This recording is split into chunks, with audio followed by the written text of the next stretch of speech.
we're going to talk to you about why, as side government, we regret the cult of the entrepreneur. An understanding of the cult is essentially that entrepreneurs are now viewed as go-getters, as innovators, as essentially people who are so driven to be creative that they create massive companies out of nothing, out of simply an idea, and therefore pervade wealth across society through their unique solutions. And we think the fact that they are viewed as risk takers and the fact that these risks are paid off gives them an undue amount of influence, an undue sort of pervasion through the media, through pop culture, that the fact that everyone can be an entrepreneur. And we think that we largely ignore the ills of capitalism in this regard. And our case is fundamentally this, Mr. Speaker, that why do we believe the cult in itself is false? And we argue this on the following grounds. First, that there is a blanket assumption on the reusal of this capital that these entrepreneurs generate, which we don't think exists. We think that second, that it is largely used to suppress wage labor.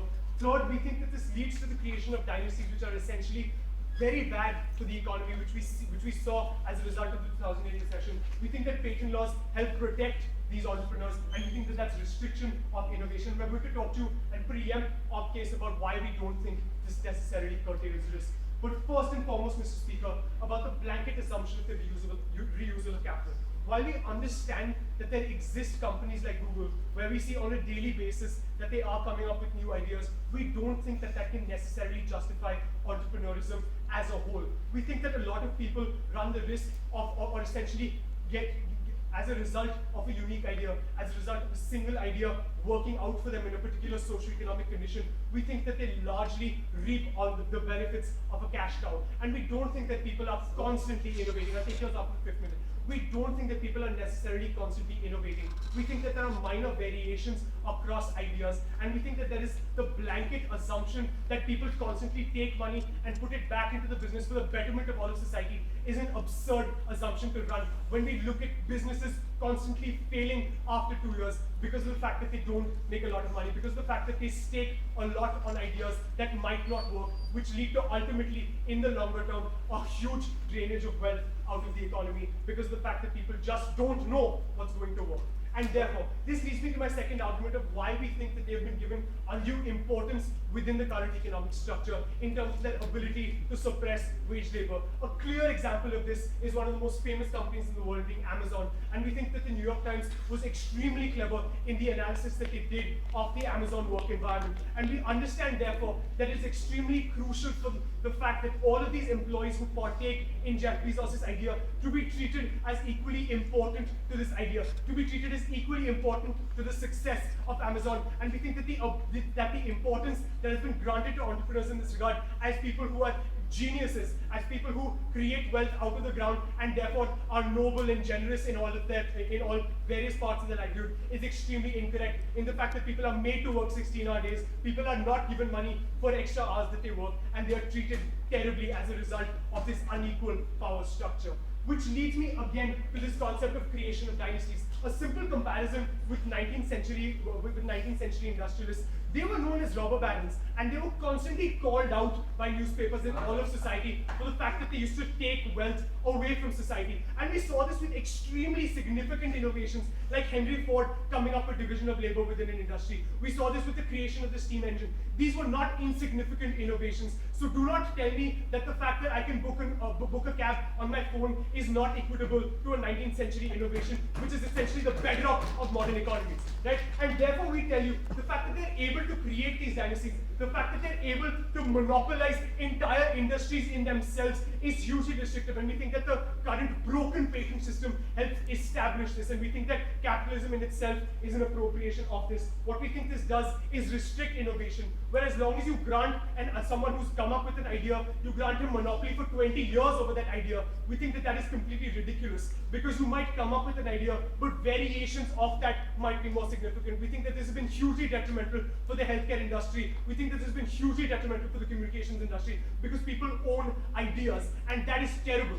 Because as long as there are variations of ideas which can be put to different use, we think that that is better for the economy as a whole, and we think that this is terrible in the modern state. Which takes me to, I think, the most important part of this debate as to why side government is not taking away from risk-taking. We tell you that capitalism in the 21st century has exceeded its mandate with regard to risk-taking. We think that there are companies that you and I partake in on a daily basis, just give me 10 more seconds, partake in on a daily basis, for example, Food Panda, for example, Ola, that make absolutely no money and purely hedge the bets on the basis of the fact that they might make money 10 years from now. And the problem with that is, Mr. Speaker, that we do not see companies and we do not read about companies that that go into the ground. We only read about the success stories. What we must understand is the fact that people take undue risks, that shareholders put in a lot of money into these companies on the prospect of future growth, on the prospect that these innovators are geniuses who will carry them to the land of prosperity. And we think that that is a terrible idea. And we think that therefore human risk-taking and the nature of human risk-taking in the capitalist system has essentially failed. I will take up your before moving on. Don't you think dynasties are a consequence of ownership and not entrepreneurship? See, there's an understanding that needs to take place with regard to how does capitalism function, particularly in the 21st century, with regard to these huge software companies. What we see happening as a result of minor innovations, like, for example, creating a bookstore online, which was the original idea of Jeff Bezos, allowed him, or even Google on the basis of an algorithm to search things on the internet, allow them to be able, on the basis of the patent system, to essentially monopolize an entire industry, to be able to monopolize an entire idea, which we think is a direct consequence of entrepreneurial spirit, is a consequence of the importance that we grant to entrepreneurs in the 21st century, which we did not grant them in the 19th century, and therefore we found that to be a far more equitable economic structure. Which leaves me with my final 30 seconds, and therefore my final argument is, how strong is the cult, and therefore why do we need to get rid of it? We think that it is now an all-pervasive idea that entrepreneurs are the be-all and end-all of the economic system. And we think that's terrible. We think that the media and the pop culture narrative, shows like Silicon Valley tell us that it's all right to come up with an idea and work hard for 15 years on it, and if nothing results from that, it's all right because the system failed you. We think that this is terrible. We think that this has led to widespread drain of wealth. We think this has led to unnecessary risk-taking. We think that this has led to companies falling into the ground, and unfortunately, you and I do not read about it because history is written by the winners. And with that, we are very, very proud to propose it. When they start with talking about, there are few blanket assumptions that we like to challenge, we tell you those are not assumptions in the first place, right? Why? When they talk about there is a reuser of capital in the first place, what is the reuser of capital which these entrepreneurs talk about? Why does an idea succeed in the first place, right? You have reuse of capital because people buy your product. People are interested in your product, and that's the idea that you reuse your capital in improving your product, right? Because the product is successful, and hence you reuse that product into a society. You reuse that capital, and that's how you benefit a society, right? We believe the idea of reusing of capital in the first place is partial, and it's an assumption, right? Why? Because an entrepreneur is successful in the first place because, hey, well, that idea of a product is being accepted by the people.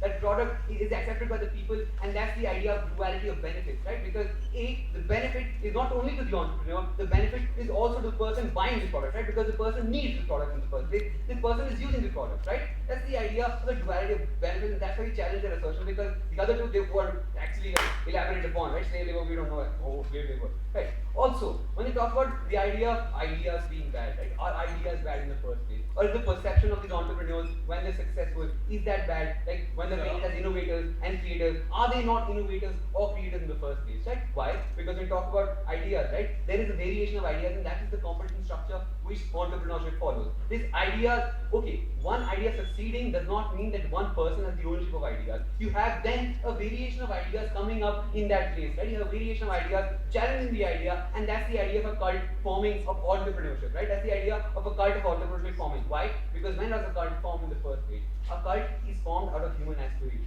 A cult is formed, is what humans need, right? Humans need happiness. Humans need profit, and that's the idea, right? Profit is not economic in nature. Profit has ideologically, philosophically, social consequences, and that's the idea which the entrepreneurship system of entrepreneurship follow. We do not see a reason that we go ahead and regret the evolution of ideas by humans. We do not see a problem when you go ahead and regret basically the idea that competition is inherent to humans. Basically then you have to basically regret the ideas of human existence, right? Because when we go meta, we go full meta, right? So, also, no, stop it right now. Also, when we talk about failure, right? What is the idea when you go ahead and trace that failure in the first place? What's the idea? Is that failure happens because you have an expectation of wanting that idea to succeed? Is that expectation wrong in the first place? We don't know, right? We don't think so. That humans having expectations of an idea to succeed is wrong, right? That's the idea which they're trying to propagate, and we see no harm coming out of humans having expectations about a certain system. Humans having expectations out of gaining something and giving something back to society, right? That's the idea. Also, then the alternative is that if you don't have expectations, you do not manifest these ideas. Like what happens when the alternative is you have no manifestation of ideas, right? You go ahead and not regret that, right? Because ideas not being manifested is what happens when you do not benefit society in the first place. Okay, let's talk about entrepreneurship, right? Entrepreneurship is catering to an idea that you have for the others, not right now. Okay, you have for the others. Like catering to the idea is that duality of benefit which we have been talking about. What's the idea, right? There is a belief within the human that there is competition which is inherent in that human, and that human seeks to achieve happiness from that structure. Human seeks to achieve happiness. How is that happiness coming out, right? As I've told you, there are ideological, philosophical, and economic and social consequences of having an idea, right? Because you do not gain benefit out of this economic, you have ideological, philosophical, and social aspirations as well. What are those aspirations, right? I'll give you an example. Project of ours, right? Tarang and Vibhu had an idea that they will serve to society, and that's the profit that we're getting out of it, right? That happiness of seeing a child smile in the first place is the profit they're getting out of it. You cannot go ahead and tell us that the idea of seeing a smile on another person's face is regrettable, right? Because we do not believe it is regrettable in the first place. We believe that the idea you are still benefiting society by benefiting your CV is not wrong in the first place because there is a duality of reciprocity of benefits happening in the first place. Alright. The idea that the agency of humans is essential, right? What is the agency of humans? I go ahead and actualize, I want to actualize my potential. Do you regret my actualization or the expectation of actualizing that potential? We don't know, right? We think it is extremely farcical on their side to say we regret the idea of the culture of entrepreneurship because it paints certain individuals as well bad, right? As well bad, we don't know what bad in what sense, bad in what sense. Basically, them saying that they're painted as innovators, creators is wrong. We don't know. We don't think it's wrong, right? Why? Because they are innovators and creators who are helping society in their own ways, right? Also, we talk about how the idea that agency of humans caters to making intangible ideas into a tangible benefit which materialize into society, right? Why? Because when does something materialize? When you are gaining profits out of it. Profits can be happiness, right? Profits can be money. That's the idea. That's the actualization of those intangible ideas into material manifestations is what we do. We think that they regret, right? And they can't just go ahead and say that we regret cult of entrepreneurship because well, they paid it bad, right? Okay, before that, FPOI. So don't you believe that the fact that these people take risks that necessarily harm a lot of shareholders' interests, and in fact that they suppress a lot of their wage laborers is in fact third-party harm that needs to be actively accounted for in this way? Okay, Mr. Speaker, when you talk about entrepreneurs, right?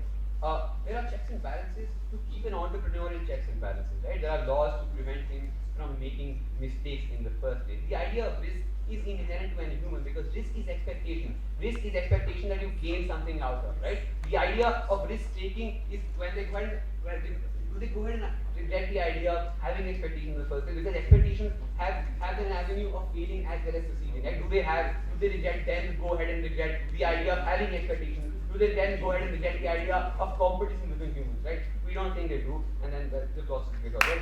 Moving on, the idea is when you go ahead and have a cult of debating, right? The idea is that everyone wants to benefit from that cult of debating. However, you don't go ahead and reject the idea of debating just because there are some people who aren't as good as debate, who aren't as good as debaters as Shautik, right? The idea is you still make Shautik a role model. The idea is that role models, when there are role models in society, you do not go ahead and reject those role models just because people aspire to be them, just because people want to be them, just because people aspire, let's say, hey, he's happy, I want to be happy too, right? That's the idea. If you aspire, well, role model, if there is existence of role models in the first place, you do not go ahead and blame those role models. You do not go ahead and blame the idea that those role models want for themselves, right? Because that's what people support them. That's why the cult is formed around them, right? Because people aspire to be them. And we do not see what's wrong with people aspiring to be someone. We don't see what's wrong with people wanting to gain benefits out of giving someone a benefit, right? Because when I make a comb to comb my hair, I'm benefiting myself by selling that comb and also benefiting the others who can't comb their hair, right?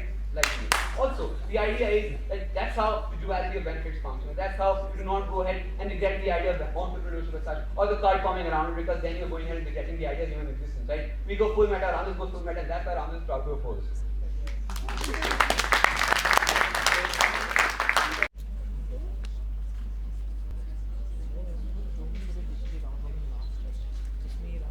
Mr. Speaker, before I begin, a few rebuttals. We don't reject even for a moment human innovation. We welcome it. What we in fact happen to reject is a blanket assumption of a consistently innovating, vigorously, absolutely invincible entrepreneur. And that leads to certain mistakes, and that's what we wanted to do away with. Why the example of him working for an NGO and in turn getting to write about it in his CV is wrong? Because we believe that happens to be reasonable. If you are worked for something, you can in fact voice it in your CV. What we in fact happen to be wrong, to have a problem with, is the fact that in lieu of them having taken a risk, they get disproportionate benefits, and that has tremendous harm to society. And not for once have they engaged with that on a principle basis. What they've done for you is strong-minded. They've made it about how, like, if you innovate on a very simplistic level, which is why I think you should have ended not by saying Ram just goes meta, but Ram just always accepted idiocy, because literally they had nothing good to say in that debate. It was boldly, brazenly simple. Because when he comes and says, like, you know, it's reasonable for someone who's innovated to in fact be repurposed, we agree with you, but under reasonable limits. Understand the nuance that comes with our case, something that you haven't really done.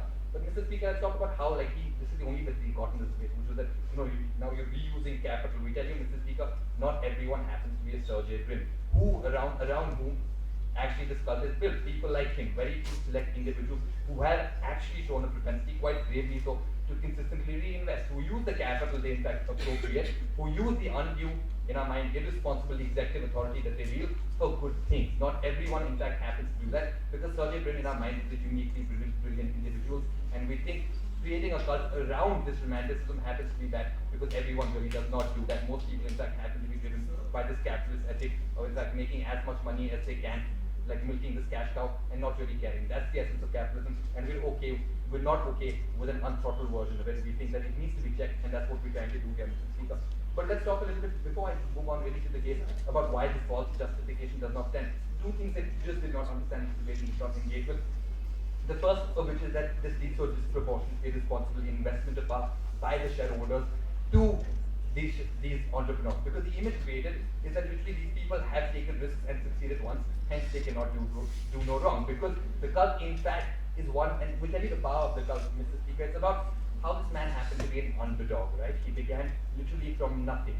Absolutely from nothing. We tell you that it's a romantic story that's not too hard to buy. When I tell you, for instance, about how Sergey Brin, like anyone who's watched the Social Network, go ahead and say, yeah, it's an inspiring fucking story. That doesn't mean you let them get away with disproportionate things, and that's what we think we need. That's what we think needs to be negated.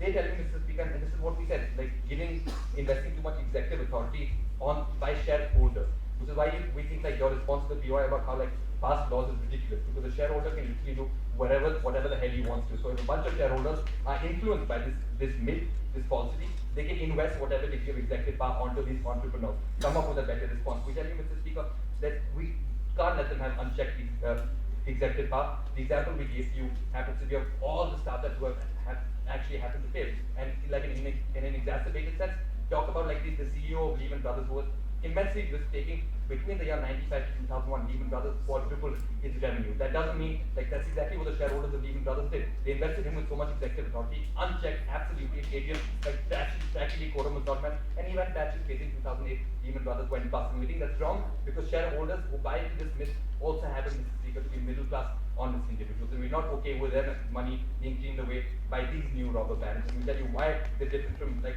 in the 19th century, when this big cult of business, Andrew Carnegie, Ferenczi, Rockefeller, all of these individuals were called out for their bullshit. These individuals aren't called out for this bullshit because they have this facade of being invincible, of this romantic story that they have. I have a problem with that. But we also tell you, Mr. Speaker, about how like all of those entrepreneurships that have in fact failed. We tell you that this romantic idea unduly attracts people towards risk. We tell you that all of those entrepreneurships that never really take off. And what do people do to like start an entrepreneurship, like to start a startup? You forego an education. You become so risk embracing that you really don't save like your dead mother's like ancestral property, and that happens to be a problem. And we don't think that like discourage innovation at all ends. Just make it fucking reasonable. If you have a really good idea, go ahead, knock yourself out. But don't think that with a shit idea you will get on with it, because that is not going to happen in every case. But this myth is going to make you believe that it in fact does, because entrepreneurs, risk taking necessarily has a positive value to it. Because that's what the myth engenders. The risk taking in all cases is necessarily positive. That's something we disagree with. We think people should have a mind about themselves, unlike them. We tell you, Mr. Speaker, like the other things that are engendered by this false like justification, we tell you that the backbone of our economies don't happen to be these entrepreneurs, and that's the justification which is given by them. That's what the myth actually perpetuates. We tell you equally important are laborers. Look at Amazon, for instance. I think it's not much of an idea to begin with, and most of these individuals, Mrs. Speaker, have like some of them have come up with really good ideas, but some of them have also like Henry Ford and Kanji have come up simply with ideas that synthesize existing processes, right? And it's easy for them to get away with it by saying that it's blatantly new, which is why it's like entire regime of IPR which we deem to be unreasonable. We don't think there should be any IPR, we just think it should be more reasonable. So instead of having like a 30-year expiration period, which currently exists because people think like risk taking should be awarded that much, which is how Google's used like one algorithm to serve as a beachhead, to practically having a monopoly over every single internet service today, and that is perpetuated. We have a problem with it. We tell you like Amazon also merely came up with a delivery process. Like there were so many other search engines before Google, there were so many other delivery people before Amazon, but they got away with unreasonable patents, and like that kills innovation. Tell me, engage with me, why that doesn't happen to be bad. We tell you, yeah, go.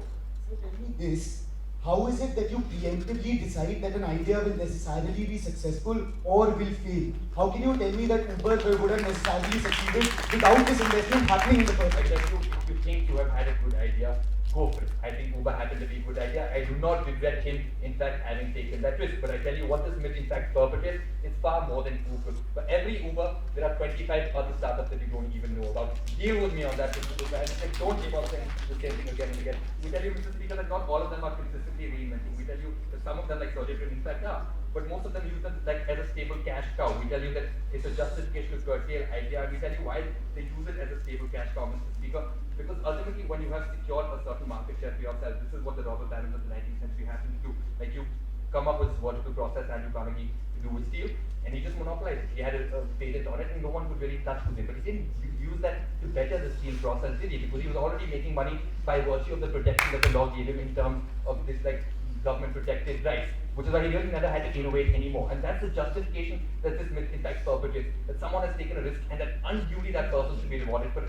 Reward him within a reasonable limit. Understand the nuance of this case, Ramjas, then only can you ever hope to win this debate. For all those reasons, best is standing properly.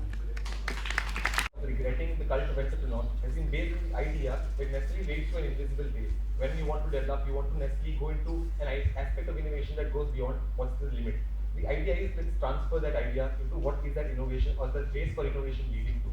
How do ideas develop? How do ideas become better when there's a race towards variation and development of those ideas? This race is of a variation and development of those ideas. This race isn't that you have this idea, I will also copy this idea. This race is about getting the better idea, therefore to ensure a larger benefit to you and to the society that takes the idea into the first place. Therefore, that competition is inherent to the development of the invisible race that we're talking about. For my idea of being Uber, I also am competing with say taxis that develop, the taxis that run around. I also am competing with that idea. And my idea is also to be an invisible race when I want to get ahead of say auto drivers or taxi drivers simply because I want to provide another service. This is also a development, it's also an invisible race. Which is where they clash with that idea of what is a good idea versus what is a bad idea. How do you develop the metric of determining what is a good idea or a bad idea? It is the manifestation of ideas which provide us an evaluation of what is a good idea or what is a bad idea. You can't judge an idea in your head. I think I will be successful. However, there's no reason for me to determine the aspect of success or unsuccessfulness of that idea without the manifestation of the idea in the first place. And that's the avenue that entrepreneurship provides to individuals. The manifestation of that ability, the manifestation of the idea. Therefore, if they want bad ideas to go away, it is only through manifestation to determine an idea to be bad. So therefore, the cult ensures that the bad ideas go out because only they come bad. I'll take 1 liter. Okay, then the idea develops is that idea of undue authority of how they're making disproportionate profit and wanting as much money as they want. Okay, engage with the idea, show us why wanting as much money through an idea that it is intrinsic and innovative in your own individual capacity is necessarily want. Because it's not like you wanting to wanting money through corruption. It's an idea that's gaining you that money. It's an idea that's the source of that want for greater money. So why is that want stemming from your having an innovative idea which is necessarily beneficial to individual? Because that's how profits come about. Not you don't pay yourself. Profit come out through that larger populace, which is treating your idea with respect, which is profiting from your idea in the first place, it's giving you as much money as you want. So why is that manifestation necessarily bad? And then we talk about like the Amazon wage labor example. Again, the problem with that kind of argumentation is that dealing with the consequence of the manifestation of the idea.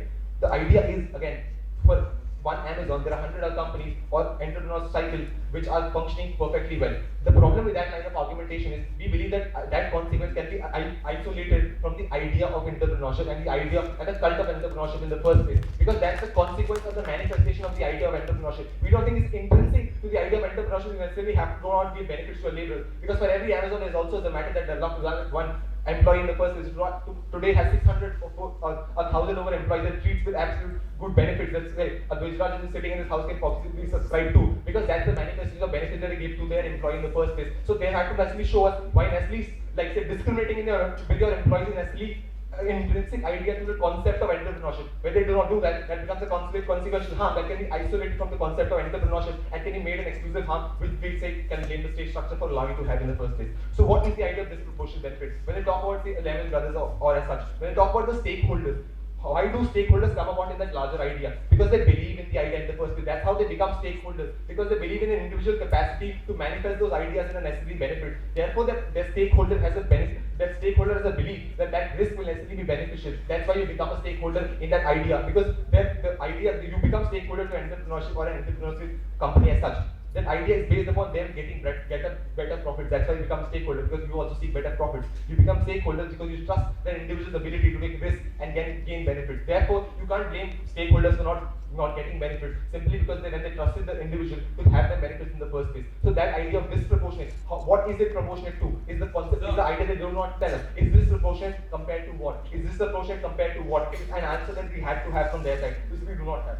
Moving ahead, the ideas of what they talk about is of how Google getting innovation. We believe the idea of Google coming out is a concept of competition, that an aspect of innovation in the first place, of how when we had multiple search engines in the first place, why could Google go ahead? Because it was their idea of innovation was better than the others. And we don't believe that they're killing innovation, because if tomorrow I can come up, I'm Yash.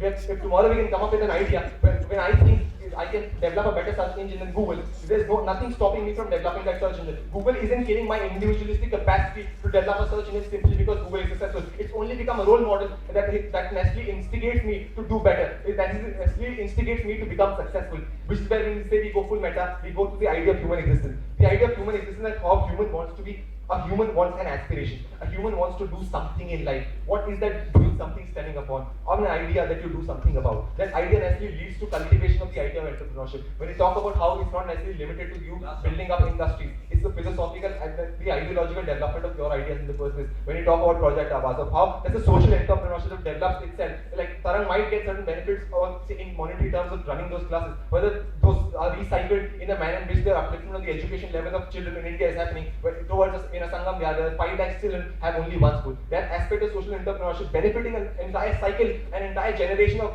individuals who have the ability to manifest their ideas in the first place. Why is that regretful? Something I do not understand and answer in this debate. Yes. Yeah.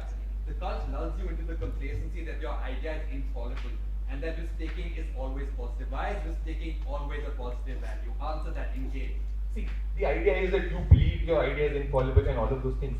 Yeah. Again, that's a flaw in the manner in which we humans exist. We believe ourselves as an idea. We believe in the idea of success. We believe that our idea is necessarily better. We believe that we can be successful. Therefore, that intrinsic human flaw for wanting and believing our idea, believing ourselves to be successful is necessarily flawed, is an answer that we do not have. Because their idea is that you believe your idea is infallible, that's why it's a bad idea. We don't believe that simply believing your idea is infallible and it becoming infallible in certain extreme capacities necessarily makes the want of having an idea that becomes infallible and manifesting that idea is necessarily regretful. Because what they engage upon is an exclusive example when you say like Amazon wage labels aren't treating being treated well, therefore regret the entire culture and the cult of entrepreneurship. Because that cult develops from an individual and human capacity, and human capacity look up to individuals and become like them. Become like them, not to copy them or any other thing. Innovate your own ideas, cultivate them and manifest those ideas, and develop the cult of entrepreneurship that largely benefits the entire society. Because again, the profits, the reusal of capital, the capital always emanates from the benefit that you gain out of a product. You don't buy that product for yourself in the first place. It's the society that gains certain benefits out of that product that gives you the benefit in the first place. So why is that benefit coming out of societal benefit in the first place through the cult of entrepreneurship is actually bad and necessarily regretful is something that they do not answer. Therefore, what do we have from their side? Is the entire idea that you believing yourself and your idea to be infallible is essentially bad, and therefore we regret that. Again, that is not an answer to why you necessarily regret the cult of entrepreneurship, which is based upon manifestation of individual aspiration through ideas, and then developing a metric to determine what is good, what is bad. Because you can't do that in your head simply because your idea is a necessarily physical idea. It's because we're debating the wrong motion. They seem to be thinking that we're debating whether or not innovation is a good thing and whether or not this house rejects innovation. They've actually misinterpreted this entire debate, and this is what will cost them Trivium 6, right? The idea that we're telling you that innovation is bad, the idea that we're telling you that ideas are bad. Now remember this, startup culture is what, 10, 12, 15 years old? Did we not innovate before this? We have been innovating as a species for centuries, right? We told you about how James Watt invented the steam engine. Did he live off on royalties for the rest of his life? No, he did not. We believe that ideas are valuable. Yes, ideas are essential for human progress, but ideas cannot be disproportionately awarded. We believe that this idea, and I will take you to pictures, right? How there's this cult created where people are tuning in to startup culture and everyone wants their own startup, and they're the underdogs, right? They're these guys who are going and getting it, who are pursuing this, right? But we also must realize this culture also sends you messages like greed is good.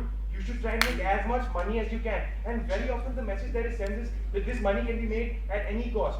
And we think this is a concession coming from their side, when their last speaker came up and said, by our very nature we think we are infallible. By our very nature we are led to believe that my idea is better than anyone else's idea. And the moment I have millions of dollars of shareholders' money in my hands, and on the basis of that human error that exists within me, that I will always be better than others, and my idea will always be better than others, I will be blatantly risk-taking with this money. I will lose millions of dollars, not just for myself. I will also lose money. I'll take you in the 5th minute.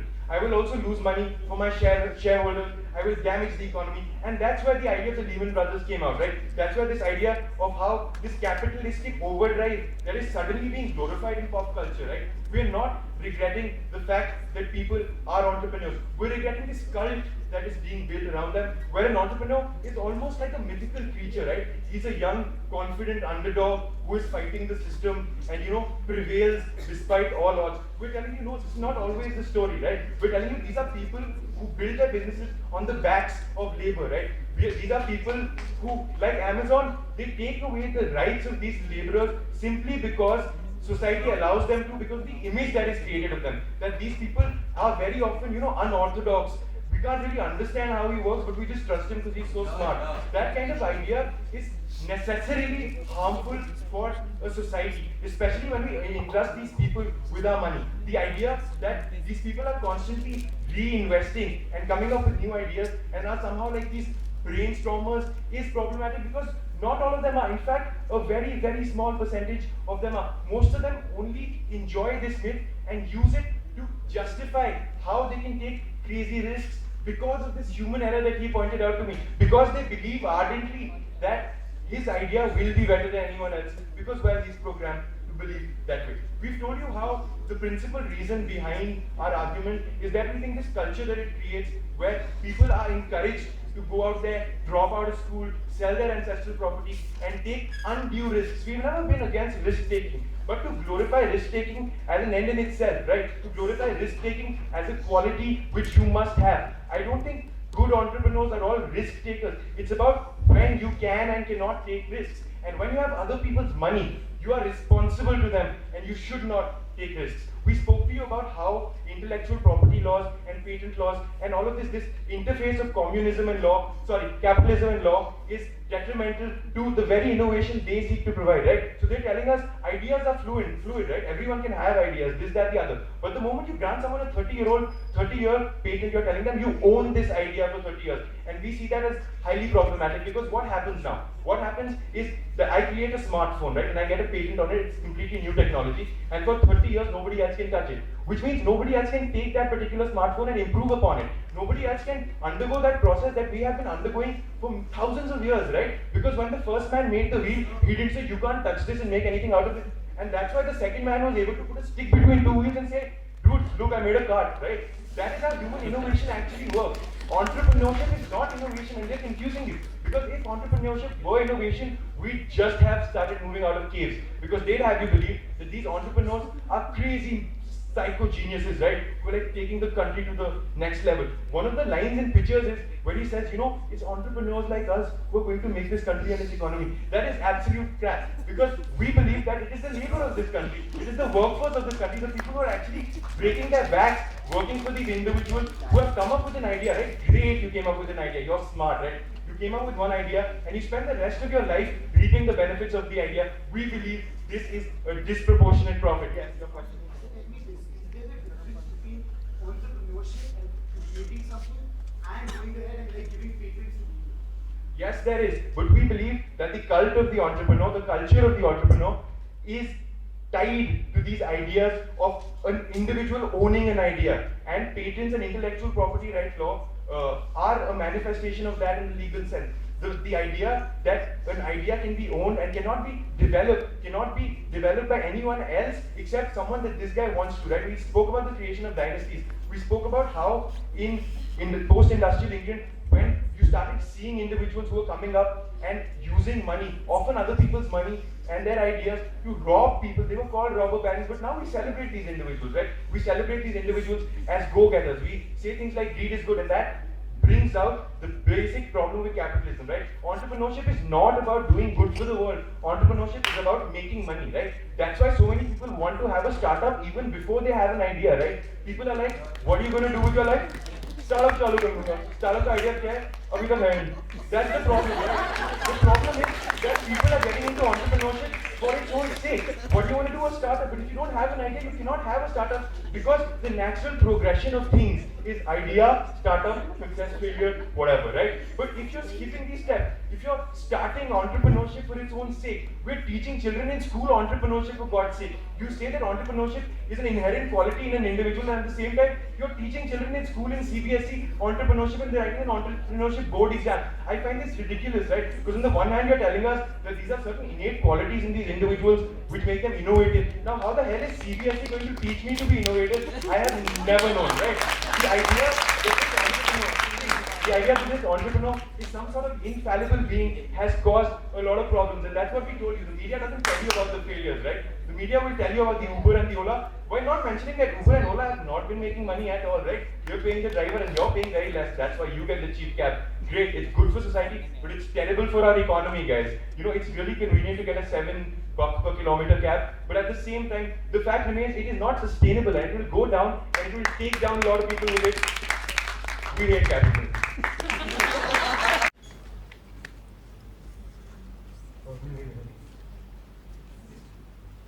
Mr. Speaker, this is where the problem lies. They don't talk about entrepreneurship as an idea, but talk about the consequences in the sense of, like, let's say Amazon going ahead and using wage labor, or one particular idea not working out. They assume that all stakeholders who go ahead and invest in an idea are complete idiots who essentially don't have any idea or reason to suspect that that idea will succeed. Which is where our analogy of Uber or our analogy of Flipkart, or for that matter even Amazon, becomes relevant. Before Amazon was manifested, there was no reason by their logic for these people to believe that this idea will necessarily be successful. However, we tell you, they go ahead and invest in it after seeing whether it essentially matches something which they believe will be successful, and that is how stakeholders essentially come into being. Second, we don't believe entrepreneurship is limited to startup culture. which is where we go back to middle speech. And when they give us instances of, like, let's say the steam engine being created, we believe that essentially is also entrepreneurship. We believe the creation of democracy or manifestation of my idea, seeing it in realistic terms, is the definition of entrepreneurship, something that they haven't tackled. And this is where I will give you a historical perspective. For example, the very creation of democracy, how did it come into being? A man thought of and came up with an idea which then essentially people ascribed to, and therefore essentially was the creator of that idea, which was then later tweaked. We believe tweaking essentially is a major part of entrepreneurship, which is why, like, okay, in today's scenario when we argue, if you have an Amazon on one hand, you also have Flipkart, which essentially caters to Indian users, talks about Indian stuff. For example, how is it that Facebook essentially became far more successful than, like, let's say an Orkut or a MySpace or a Hi-Fi? The reason is they essentially understood that there are certain things that people want that they can't deliver. We don't agree with them when they say, no, you are creating the same product and therefore people are necessarily buying it. We believe innovation can also happen through tweaking a product or bringing changes, and in that process creating demand for something that people essentially like, and that is something that they fail to recognize. So what is it that they really what is it that they really come and talk about, right? Understand this analogy that I'll draw here. Their idea is Usain Bolt should not go and compete in the Olympics for two reasons. One, he might not win, like we don't know if he will win for sure. And second, he should not compete because then others will lose. We fail to see how it is the entrepreneur who succeeded that like 10 other entrepreneurs will fail after him, right? Because this is their argument, right? They say we go ahead and glorify people like let's say Steve Jobs. Is it Steve Jobs' fault that the next 10 entrepreneurs failed? Is something that they don't answer. Right? We fail to see why just because Steve Jobs is successful, the burden of the society essentially is that no, Steve Jobs should never essentially have tried to begin with, is something that they haven't answered. And on a more nuanced note, we also believe that a major problem with their argument essentially stems from the fact that what other alternative do we have? A little later, sir. What other alternative do we have? The only other alternative they give us is that don't try at all. They don't tell us why is it that essentially an idea will succeed, and they come and qualify, no, we will look at good ideas. Have they given you a metric for telling you what idea is good and what idea is bad? No. Their only thing is, no, there was this one guy who worked for Lehman Brothers and like he failed, therefore every other person fails. Second problem, they come and say, Amazon guy, they come and tell you that Amazon guy is really bad, therefore other entrepreneurs, and this is why exclusionary arguments don't work, right? Don't give me one example of Amazon essentially having wage laborers who are problematic. I'll give you two. Azim Premji, Shiv Nagar. Azim Premji, known to be a social worker, known to create schools for poor people, known to create hospitals for poor people. Same for Shiv Nagar, right? How is it that they can do this? Is because they essentially reap benefits from their ideas. And which is where this idea comes into play. I can only be charitable if I essentially am rich. And how do I become rich? Is by being selfish, is by going ahead and making sure my idea gets recognized. They cannot win this by saying that no, we believe it is bad because like this guy had an idea that he believed in, which is where we argue with their very idea that okay, this is their argument, right? Every idea will not be good, therefore we should not go ahead and believe in any idea. If I think of an idea, of course I'm going to believe it's successful. Whether the stakeholders believe it's successful or not is dependent on them. The moment they go ahead and assume risk with me, it is because they see some sort of a probable benefit coming out of it, right? Given that this probable benefit is probable, I can only judge whether it will be successful or not preemptively, but there is no, I can't go like 10 years into the future and say, no, this idea works. Tell me how is it that you will make sure that an idea is particularly good without going ahead and going to the future in the time machine and like saying that Baba apni bahut badhiya baat hai. At this point, So, leave examples. Less wage labor and share payments to the middle class means more money for the entrepreneur. Why, given that underlying logic, will he not want to do it, given that he is in the business of making money? Which is where we talk about this very idea of entrepreneurship, and which is where when he talks about this idea of social entrepreneurship, or like let's say entrepreneurship wherein like I create an NGO because I sadly want to service people, right? We believe the idea, very conception of economic profits is not the only aspect of entrepreneurship, right? The reason for which I go ahead and create or go ahead and want an idea to be manifested can be multifold, right? I might derive happiness out of my project being successful as a startup. For example, I might derive happiness out of creating like let's say schools for poor people, something that other people have not done. That also means I'm an entrepreneur. And secondly, don't believe economic motives are bad. We believe the problem essentially lies with African states that have immensely bad like wage labor laws, and that is the underlying problem. We don't see how it essentially links back to this entrepreneur in general, right? We believe that just because one entrepreneur does something bad, you can't assume everybody does it because that's the only like analysis they've given us. They don't tell us why is it that everyone one goes ahead and does it. And secondly, these problems exist. These are not problems related to the idea of entrepreneurship, but problems related to like let's say ideas such as state structure or like let's say not having a minimum wage, and they can be dealt with through several separate avenues, right? We fail to see why we will go ahead, and this is what we are saying, right? What is the definition of a cult? The definition of a cult is Bill Gates is successful. I think Bill Gates was successful. He manifested his idea. Therefore, I follow him. I believe in my idea and manifest it. Now, if that is the idea of the cult, tell me how is it that African children having to work really hard is something that essentially links back to Bill Gates definitely being a role model for me, right? That is the major problem we have with this because we believe that essentially the role of role models in a cult is extremely important and relevant in society and something they have to engage with, right? They don't go ahead and tell us that, you know what, well, Bill Gates was successful, therefore, and this, again, problem, glorification. Solution, we will stop the entrepreneurship cult. The idea is, okay, media goes ahead and glorifies something. Does that mean that having a role model or Bill Gates being successful or people going ahead and creating companies is bad? Don't tell us like problems. This is where a problem solution mismatch become incredibly relevant in the debate because their problem essentially is with the media portrayal of these people. And which is where we tell you that essentially people go ahead and judge, like they judge with a complete assertion where they say these failures essentially are something that we need to regret. We believe the very fact that I try to manifest an idea is also a conception of happiness, is also a conception of success. The idea of success is not economic in nature, right? For example, grofers, right? For me to provide you, like let's say, vegetables at home is something I want to do, an idea that gets translated into action, even if I don't become like the richest guy in the world, seeing my idea essentially get there is the spirit of entrepreneurship. For all those reasons, Bruce Bailey from Bangladesh, extremely proud. Okay, what are the four paradigms in which they've given us a reasoning to regret the cult of entrepreneurship?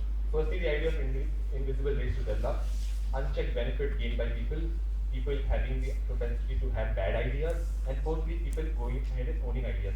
How we tackled and won this debate by engaging in all four aspects and winning all four arguments. What is the aspect? Okay, the individual ways to develop. They just say they have a one-to-one ways to develop. Our problem is that they don't engage with the idea. How is the base development of the idea come about? What is that invisible base of? What is that invisible base fought on? It is fought on those ideas. It is fought not on your want or believing yourself to be infallible. It is on the manifestation of the belief of infallibility that the invisible base is fought upon. And why is that necessarily a reason to regret the cult of entrepreneurship? Is not a reason that they give. They simply say an invisible base. But what is that invisible base based upon? What is an invisible base on? And how do you run that base? Is not an idea that they engage with us at all. Moving ahead, the idea of how the idea that comes about in government when you say every kid wants to be an entrepreneur. However, the idea is they don't take that further. He doesn't he says that I want to be an entrepreneur, I don't know what for. However, how does he develop? The idea of gaining entrepreneurship is an idea that comes about from him having an idea that makes him an entrepreneur in the first place. You don't become an entrepreneur in your head. You become an entrepreneur through the manifestation of ideas that you have. So therefore, we don't take the cult of entrepreneurship is restricted to you wanting to be an entrepreneur in your head. It's the manifestation of becoming an entrepreneur through manifestation of ideas that you have innovatively as an individual that lead to that development. Moving ahead, they talk about how there are unchecked benefits by certain individuals linked to the propensity of human error. And how do they try to link that? By saying that certain stakeholders is not benefit. The problem is what is the origin of the stakeholders is something that we adequately engage with. Why do you become a stakeholder in a company? Because you see that company making profit. How do you make profits? By taking risks. That is where the intrinsic ability of you becoming a stakeholder is linked to the ability of that individual trusting to take risks, which is where you take that propensity of human error being into account. But you make your own human error as a stakeholder by trusting that ability and possibly making profits. Therefore, then they take this debate to a paradigm when there is a necessary loss and not engage with the idea of them gaining profits in the first place as well. So when they gain a loss, that's necessarily detrimental to the cult of entrepreneurship. Why is the answer that they do not give, and that's where the completion of arguments doesn't happen from their side. And again, the idea of how there's a propensity of people having bad ideas. What is the difference between good and bad? How do you judge something to be good or bad? When you reflect, you see the reflection of that particular idea. When you see a manifestation of a particular idea, that is when you pass a value judgment of something being good or bad. You can't do that in your head simply because I believe the idea of Uber. I can't believe that tomorrow I provide taxis to people versus say again. Existing taxis, that will necessarily be a bad thing or a good thing. It's the manifestation of these ideas which leads us to arrive at a good or a bad. And that's the benefits of the cult of entrepreneurship in the first place, something I told you. And the last argument that comes from their side is people actually own ideas. We adequately engage the idea of, like when they talk about Google killing innovation, we don't believe people own ideas. We believe that it leads to people owning variation of ideas. If we have an Apple, it doesn't mean it owns the entire smartphone industry. It owns a variation of that smartphone technology. When I also have the capacity to develop in my own variation, that's why competition between these startups develop. When you look at other technological companies also having the propensity to develop their own variation of that particular idea and not having an entire ownership of the entire idea is what we do not have a problem with. In that regard, try to crystallize the idea by saying that entrepreneurship as a cult has developed only in the 10-15 years. That's where Mibul's first speech entirely was. What is the manifestation of these? Like simply because you read it in the pop culture for like 10-15 years doesn't mean the entire idea inherent to entrepreneurship is something developed in the last 10-15 years. If I told you how that's linked to the entire idea of human existence, let's say industrial revolution, the entire idea was to you have an industry to have a better clothing mechanism simply because you had a manifestation idea through industrial revolution. That's the historicity of the entire idea of entrepreneurship that you talked about. That's where we talked about it being linked to human existence. Therefore, them to exclusively argue that startup culture is bad, that necessarily doesn't make the cult of entrepreneurship bad, because that's been the cult throughout a historicity of human existence. And that's the idea that we talked about in this debate, and that's the idea they've not engaged with us upon. Moving ahead, the idea that what is left in this debate after that. Why do we judge the cult? What do we base that regret upon? Do we base that regret upon us being humans? And that is why I'm asking about your question in this debate.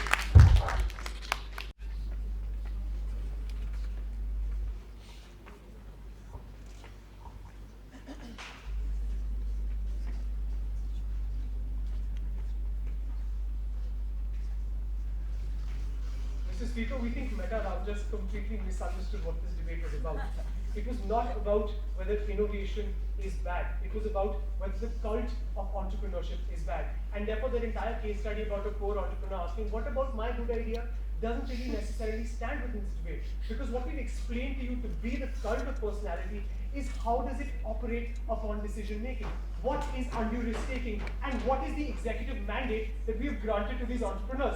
And that was the debate, right? And therefore we think Meta Ram just completely misunderstood what their burden was in this regard, right? We told you that undue risks, and essentially before that, what is the executive mandate that is granted to people like Jeff Bezos, right? We tell you that he has the ability to suppress wage labor, he has the ability to make people work 16-hour days, because of the fact that he is viewed as a one-man company. And despite the fact that there are 1,200 employees in that company or 1 million employees in that company, we think that the force of his personality or the entire company is centered around him being infallible and him being invincible. And that is what we have a problem with. We don't even have a problem with at all the concept of innovation or risk taking. We have a problem with the way it is exacerbated in the 21st century with regard to how easy it is for me to stake my entire life, all my resources on this idea that it's cool to take risks. And that's why I think Akshat's joke about the idea that I will be an entrepreneur before I even have an idea, or side opposition's implicit agreement with that when they say I have a dream to become an entrepreneur, as opposed to a dream or to do something and therefore resulting in me being an entrepreneur. We think that they've completely mischaracterized and really misunderstood the debate, and that's why we think we've already won. Concepts that they did not clash with at all.